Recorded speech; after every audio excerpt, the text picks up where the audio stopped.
When Abram was 99 years old, the Lord appeared to him and said, "I am God Almighty. Walk habitually before me with integrity, knowing that you are always in my presence, and be blameless and complete in obedience to me. I will establish my covenant, everlasting promise between me and you, and I will multiply you exceedingly through your descendants." Then Abram fell on his face in worship, and God spoke with him, saying, "As for me, behold, my covenant is with you, and as a result you shall be the father of many nations. No longer shall your name be Abram, exalted father, but your name shall be Abraham, father of a multitude, for I will make you the father of many nations. I will make you exceedingly fruitful, and I will make nations of you, and kings will come from you.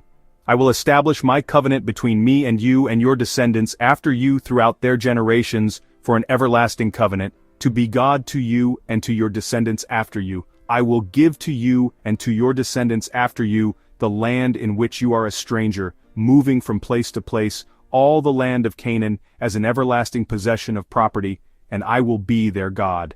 Further, God said to Abraham, "As for you, your part of the agreement, you shall keep and faithfully obey the terms of my covenant, you and your descendants after you, throughout their generations. This is the sign of my covenant, which you shall keep and faithfully obey, between me and your descendants after you. Every male among you shall be circumcised, and you shall be circumcised in the flesh of your foreskins, and it shall be the sign, symbol, memorial of the covenant between me and you. Every male among you who is 8 days old shall be circumcised throughout your generations, including a servant, whether born in the house or one who is purchased with your money from any foreigner, who is not of your descendants. A servant who is born in your house or one who is purchased with your money must be circumcised, and the sign of my covenant shall be in your flesh, for an everlasting covenant. And the male who is not circumcised in the flesh of his foreskin, that person shall be cut off from his people. He has broken my covenant." Then God said to Abraham, "As for Sarai your wife, you shall not call her name Sarai, my princess, but her name will be Sarah, princess. I will bless her, and indeed I will also give you a son by her. Yes, I will bless her, and she shall be a mother of nations. Kings of peoples will come from her." Then Abraham fell on his face and laughed, and said in his heart, "Shall a child be born to a man who is 100 years old? And shall Sarah, who is 90 years old, bear a child?" And Abraham said to God, "Oh, that Ishmael my firstborn might live before you." But God said, "No, your wife shall bear you a son indeed, and you shall name him Isaac," laughter, "and I will establish my covenant with him for an everlasting covenant, and with his descendants after him.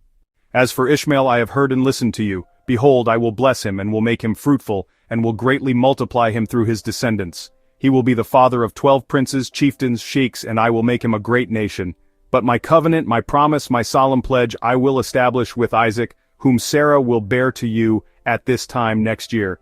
And God finished speaking with him and went up from Abraham. Then Abraham took Ishmael his son, and all the servants who were born in his house, and all who were purchased with his money, every male among the men of Abraham's household, and circumcised the flesh of their foreskin the very same day, as God had said to him. So Abraham was 99 years old when he was circumcised, and Ishmael his son was 13 years old when he was circumcised.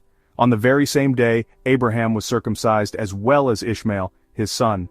All the men, servants of his household, both those born in the house and those purchased with money from a foreigner, were circumcised along with him as the sign of God's covenant with Abraham.